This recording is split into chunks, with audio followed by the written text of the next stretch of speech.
Salut à tous, ravi de vous trouver sur canalturf.com pour évoquer le programme de ce vendredi 28 avril. Quintet Plus sur les programmes de Paris-Vincennes en nocturne. Il s'agira du prix Berstar. Voici ma sélection pour cette compétition. J'ai placé en tête numéro 18 Azzaro Deva. Le cheval n'est pas des plus réguliers, certes, mais c'est un cheval qui a prouvé à maintes reprises qu'il fallait compter avec lui à ce niveau. Il compte d'ailleurs 2 places en 5 tentatives dans les quintets. Il fait face à un engagement intéressant au plafond des gains. Il sera déféré des postérieurs. J'en ai fait mon favori. Devant le 15, Bourbon Somoli. C'est vrai que sa dernière victoire a été obtenue sous la selle, mais sachez qu'il a des références à faire valoir au sulky. D'ailleurs, il a été jugé digne de participer au critérium des 4 ans. S'il est sage au départ, il peut parfaitement mettre tout le monde d'accord. Attention également au numéro 4, Angel Heart, qui n'a jamais terminé plus loin que 4e lors de ses 11 dernières courses. Un cheval très régulier.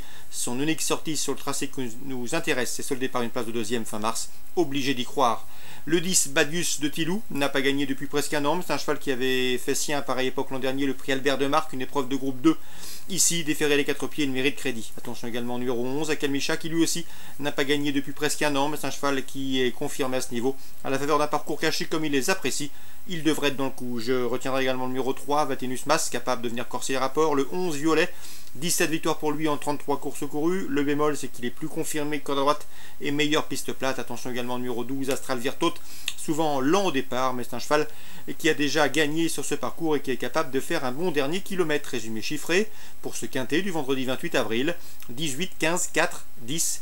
Ensuite le 11, le 3, le 13 et le 12. Suite du programme Vincennes. Dans la première, on suivra la rentrée du 105 Dunbar.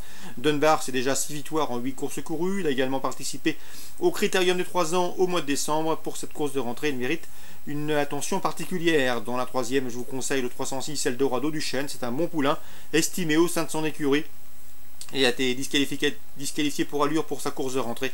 Mais à mon avis, ici, dans ce lot, il peut parfaitement jouer les premiers rôles. Dans la sixième, on se dirige à mon avis vers un match entre le 607 Ezio. Lauréat en débutant sous la selle, c'était sur les programmes de Caen. Il débute à Vincennes avec des prétentions. Attention également au 612 Éclat de verre. 2 courses pour lui, 2 places de deuxième autre montée. Un beau match en perspective, 607 et 612. Enfin, dans la septième, je vous conseille le 716 Aura Normande, qui est confirmé à ce niveau de compétition, puisque ses 2 dernières sorties en amateur ont été couronnées de succès. Déféré les 4 pieds, confié à l'efficace Michel Poirier, qui la connaît. Elle s'annonce redoutable, 716 Aura Normande. On passe à Dieppe, Réunion 3. Philippe Chemin présente le 405 Thiolkas. Le cheval effectue une rentrée, mais il a 10 ans, il se prépare relativement vite, et dans l'entourage, on ne serait pas surpris de le voir s'illustrer d'entrée de jeu. À mon avis, il constitue un rival sérieux pour le 402 Nabucoas, à la chance théorique évidente. Dans la sixième, nous avons départ un champion, le 601 Hippomène. Vous le savez, le cheval est vainqueur de groupe 1, premier du prix Cambacérès, c'était en 2013. Sachez également qu'il a remporté le prix Renaud Duvivier en 2014. Ici, le cheval fait face à une opposition largement dans ses cordes, d'autant qu'il a gagné pour sa course de rentrée sur le Steeplechase de Toulouse. Donc le 601 Hippomène, c'est a priori le cheval de la course. Concernant la septième, on suivra avec intérêt le 702 Lombo. 2 courses pour lui en haie, 2 podiums cette année. François Nicole lui a trouvé un engagement intéressant. Lucas Delosier, ancien jockey de plat, sera son partenaire. Lucas Delosier qui vient de rejoindre l'écurie de François Nicole et qui ne devrait pas tarder à se mettre en évidence dans cette nouvelle discipline. Le 702 et Lombo. Résumé chiffré pour Dieppe, Réunion 3, 405, 402, 601 et 702. Concernant Réunion 4 Fontainebleau, un coup de cœur, le 503 Saïma. C'est une pouliche qui fait face à un engagement intéressant. Elle a couru, a été placée de Listle Race l'an dernier à Saint-Cloud, c'était au mois de novembre.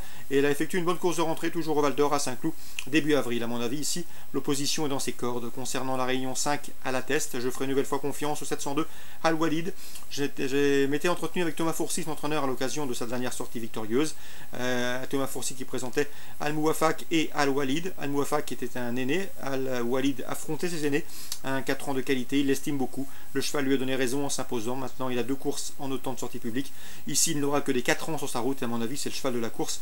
Après son probant succès face à son compagnon d'entraînement Al-Mouafak, l'estimé Al-Mouafak, c'était le 7 avril sur les hippodromes de Toulouse. Donc à la Teste, Réunion 5, attention au 702 Al-Walid, un cheval à mon avis de tout premier plan, qui, selon les propos de Thomas Fourcy, devrait vite pouvoir gravir les échelons. Voilà pour les infos de ce vendredi 28 avril. Excellent jeu à tous, pardon. Et rendez-vous demain désormais pour une nouvelle émission.